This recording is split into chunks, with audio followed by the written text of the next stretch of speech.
Dr. Doofenshmirtz. Meet the villain whose self-destruct buttons have self-destruct buttons. A man so bad at being evil that he's not just defeated by the hero, he's defeated by his own dumb inventions and ridiculous plans. Dr. Heinz Doofenshmirtz from Phineas and Ferb is a so-called doctor who lives in a massive building he converted into his evil lair. He possesses the incredible ability to create revolutionary technology in less than a day, inventing machines known as innators. Most of these are completely useless, with each having an equally pointless plan and an absurd backstory. Take, for example, the ball gown innator, which turns people into ball gowns, or the destruct innator, which exists solely to blow up his other innators. Yet he's so bad at being a villain that his schemes are constantly foiled by his arch nemesis, who just so happens to be a secret agent platypus. Imagine that, your sworn enemy is a platypus, and you lose to him every single time. His inventions never work as intended and always include a completely unnecessary self-destruct button, which serves no purpose other than to ruin his plans. His innators have a laughable success rate,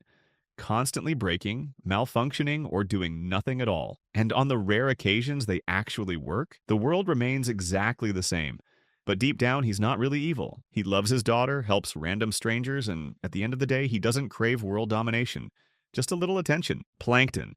Every villain either wins or gets defeated. But Plankton, he's stuck in an endless loop. And despite his supercomputer wife, genius-level IQ, and limitless ambition, he'll always be alone in an empty restaurant. Plankton from SpongeBob SquarePants is a microscopic plankton who runs the Chum Bucket, the worst restaurant in Bikini Bottom. He despises his rival, Mr. Crab, who owns the Krusty Krab across the street. Bitter over his own restaurant's complete lack of customers, Plankton is obsessed with stealing the Krabby Patty formula and running Krabs out of business. With the help of his waterproof computer wife, Karen, he devises countless evil schemes to steal the formula. But despite Karen being smarter than him, he usually ignores her advice, leading to inevitable failure. Plankton is so bad at his own plans that even someone as unserious as SpongeBob, who treats him like a joke, can stop him. He's supposedly a genius, yet he never uses his intelligence to improve his own restaurant. Even if he somehow got the secret formula, his sheer incompetence in running a business would still keep him from success. Unlike true villains who either win or get truly defeated, Plankton's uselessness is exactly why he's still around, forever stuck in a loop of failure, giving us endless laughs along the way. Brain. Brain is one of the smartest characters in cartoon history, yet he always fails. And the reason behind it is both tragic and sad. Once an ordinary mouse, Brain was experimented on by scientists, altering his very DNA. His eyes turned red, his tail became rigid, and his head grew larger to accommodate an insanely high IQ. The experiments gave him the ability to speak, but also left him embittered with only one goal: to take over the world. But no matter how hard he tries, his plans always fall apart. One reason? His overconfidence. He believes he's superior to everyone, which blinds him to the obvious flaws in his own schemes. He constantly underestimates others, leading to his downfalls. He also lacks a long-term strategy.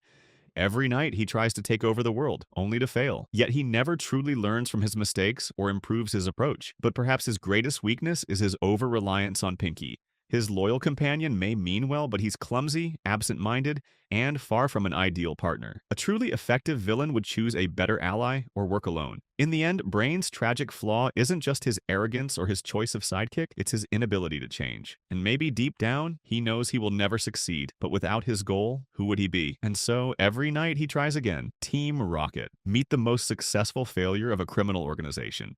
One that spends its entire existence chasing a dream it will never achieve. Team Rocket from Pokémon is a criminal organization with the goal of acquiring powerful and rare Pokémon, hoping to one day use them to take over the world. Their preferred method? Theft. Despite being full-grown adults with seemingly unlimited resources, they constantly lose to a 10-year-old kid and his electric rat. They have an absurd obsession with stealing Ash's Pikachu, a Pokemon that, while strong, is still just a slightly better Pikachu. Instead of catching one from the wild or going after legendary Pokemon, they dedicate their entire existence to this one singular target. Their schemes involve ridiculous disguises, elaborate traps, and unnecessarily complex plans, when they could simply grab the Pokemon and run. But of course, none of their plans ever work, and when they inevitably lose, they don't just fail, they blast off again, as if it's some universal law rather than just plain bad luck. Team Rocket is hilariously terrible at being criminals, and maybe that's why we love them, because if they were actually good at being bad, they wouldn't be Team Rocket. The Wet Bandits. They're not just bad criminals, they're comically bad.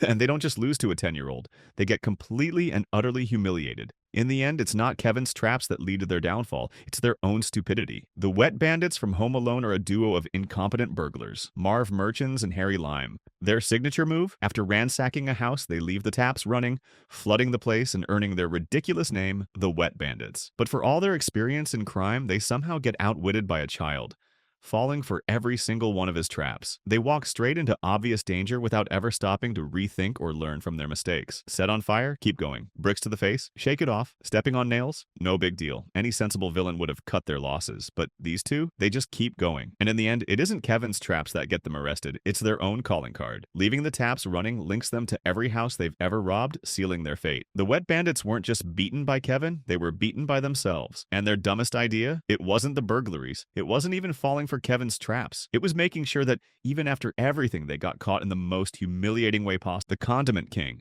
From mocking criminals to becoming one, Condiment King went from making bad jokes to committing even worse crimes. He once laughed at Gotham's villains, only to become the most laughable of them all. Mitchell Mayo was an awkward stand-up comedian, specializing in mocking Gotham's crime-ridden culture. His entire act revolved around ridiculing the absurd gimmicks of Gotham's villains. Once, he even joked, "You've got a guy who can't stop laughing, a guy who can't stop freezing things, and a guy who can't stop dressing like a bat. And yet I'm the weirdo for putting extra ketchup on my hot dog?" But his jokes were so bad that he was often heckled off stage. Watching Gotham's criminals gain infamy while he remained a nobody, he grew resentful. So, in his frustration, he became a villain, with a gimmick based on condiments. His master plans? Poisoning Gotham's hot dog supply and robbing fast food joints?